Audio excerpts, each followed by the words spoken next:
Bonjour et bienvenue dans ce nouvel épisode. Je continue ma série spéciale perte de poids et bien-être dans son corps.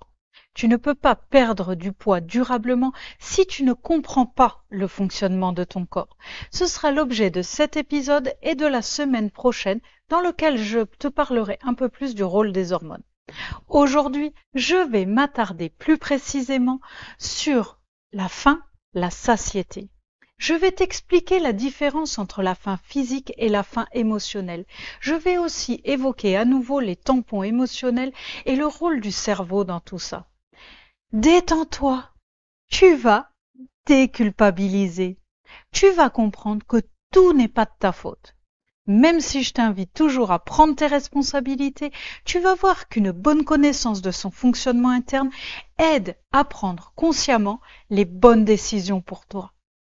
Ce n'est pas incompatible, au contraire.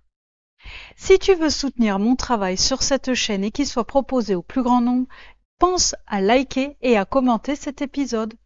Tu peux aussi partager à quelqu'un à qui ça fera du bien. Abonne-toi pour ne rien rater.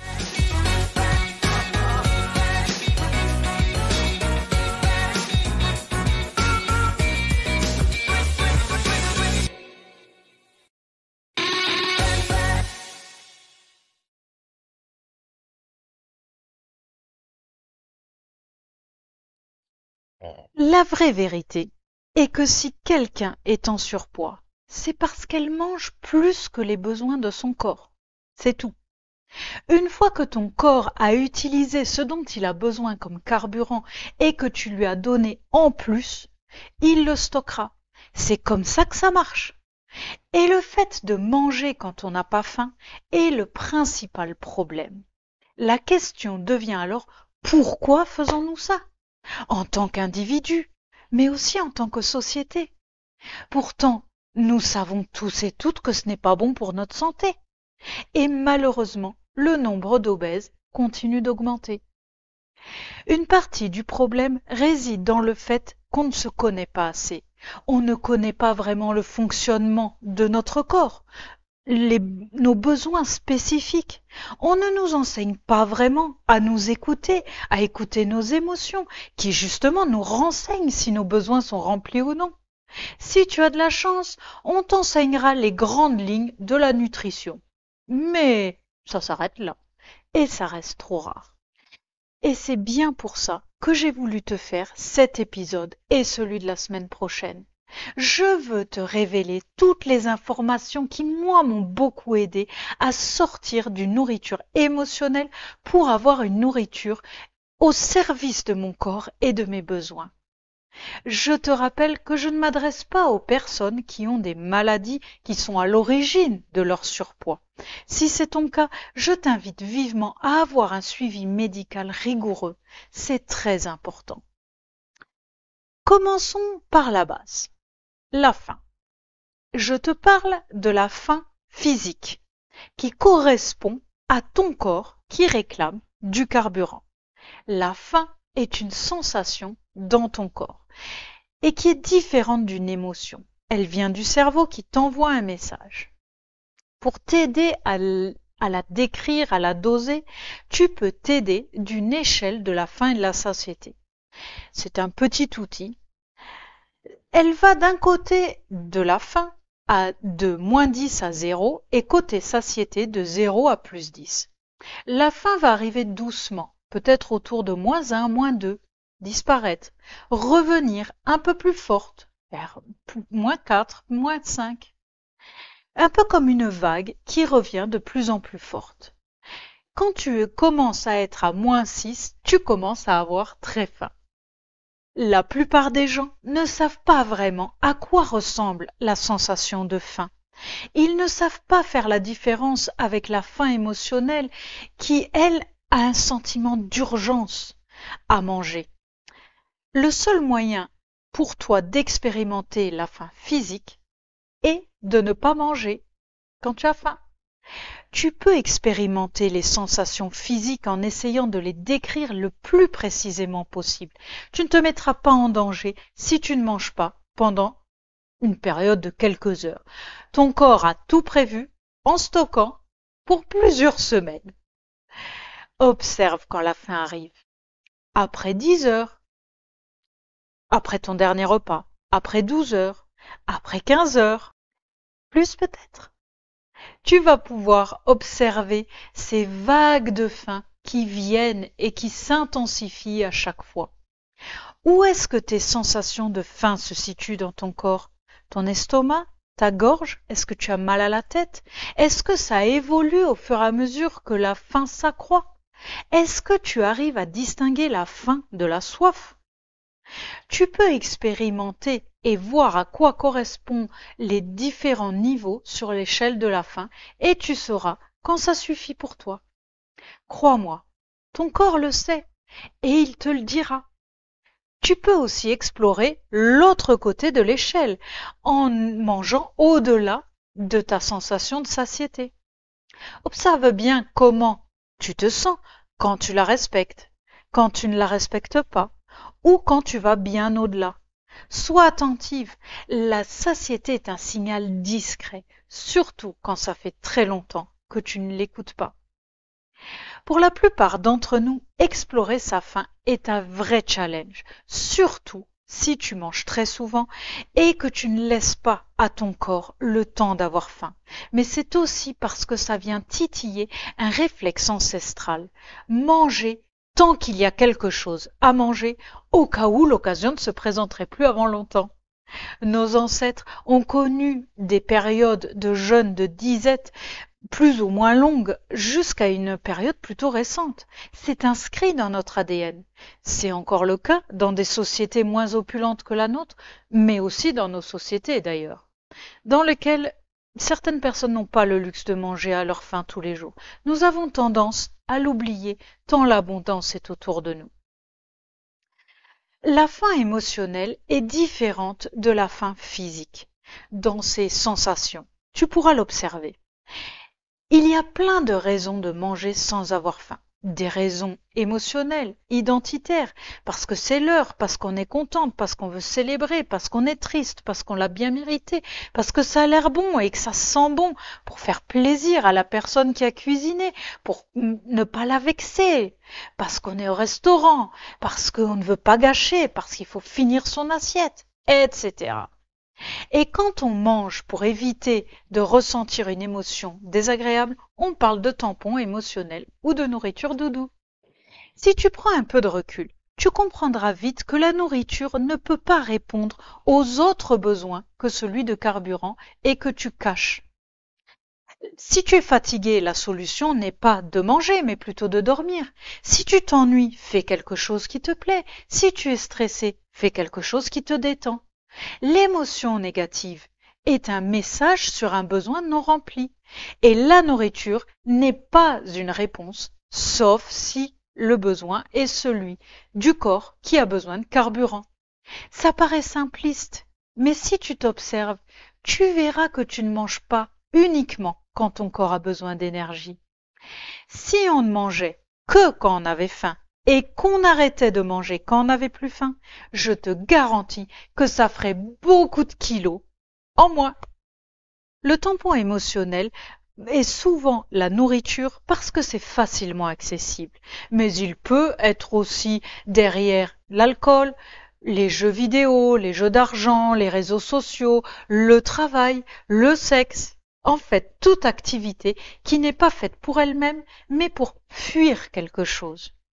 Je te donne un exemple personnel. J'ai connu pendant 35 ans de ma vie cette spirale du tampon émotionnel. Mon éducation ainsi que la société m'ont enseigné qu'on montrait son amour en nourrissant l'autre, qu'on devait absolument prendre 3 repas par jour plus une collation, à heure fixe, qu'on pouvait se récompenser ou atténuer sa tristesse, sa solitude avec des nourritures grasses, sucrées ou de l'alcool.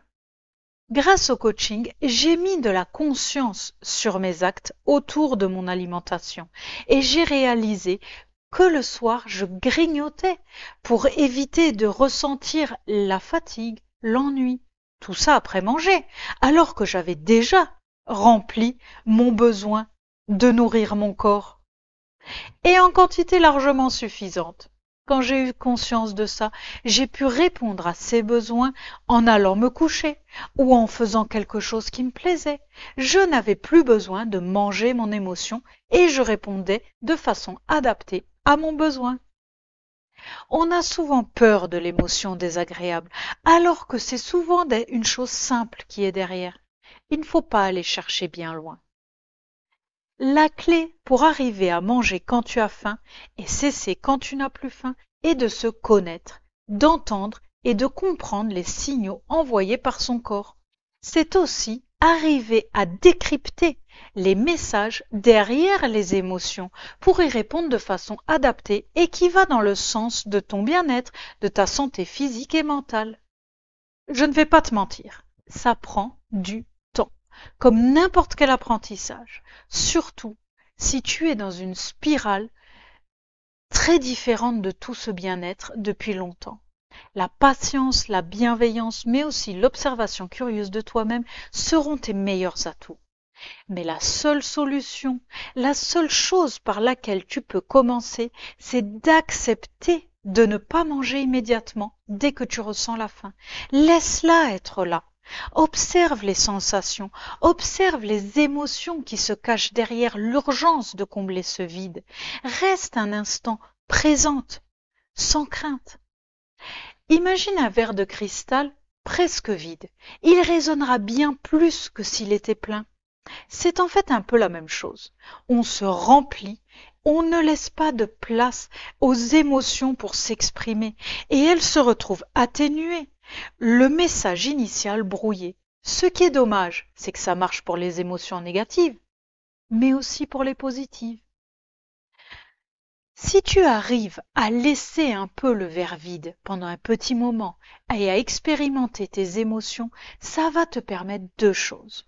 D'une part, de mettre de la conscience sur ton alimentation, sur ton corps, sur ton rapport à ton corps, à toi-même. D'autre part, être beaucoup plus dans le présent, dans la conscience de toi, de ton expérience de vie, dans sa globalité, positive et négative. Tu vas te sentir plus vivante. Tu vas te sentir aux commandes de ta vie. D'autant plus quand tu es consciente que ce sont tes pensées qui créent tes émotions et que tu peux les changer. En acceptant d'expérimenter tes émotions, même négatives, tu verras vite qu'elles ne font que passer et qu'elles ne peuvent pas te nuire. Tu n'auras donc plus peur de les ressentir. Tu pourras alors vivre toutes les émotions et toutes les expériences que la vie t'amène pour te permettre d'évoluer. Tu ne seras plus dans la nostalgie du passé, ni dans la peur du futur. Tu seras simplement dans le présent, quoi qu'il t'amène. Et c'est pareil pour la faim. Si tu anticipes le fait que tu vas avoir faim alors que tu as 0 sur l'échelle de la faim, que tu paniques et que vite tu manges, tu ne vas pas réellement expérimenter la faim. Mais tu ne vas pas non plus manger en conscience et être connecté au plaisir de manger un bon repas. Tu vas être dans une urgence au lieu d'être dans une présence. Alors qu'en acceptant cette faim, en y mettant de la conscience, en la laissant s'installer puis en mangeant pour nourrir ton corps, tu verras une connexion entre ton esprit et ton corps qui prend tout son sens. Ensuite, tu peux étendre l'expérience aux autres émotions. Tu prends alors la responsabilité de tes émotions et de répondre à tes besoins. Tu te connectes à ta liberté profonde de faire des choix pour toi. Il y a un autre avantage non négligeable de ne pas tout de suite à manger à ton corps quand il le réclame. Ton corps est le résultat de milliers d'années d'évolution. Si tu ne lui donnes pas à manger tout de suite, il a des solutions. Ses réserves.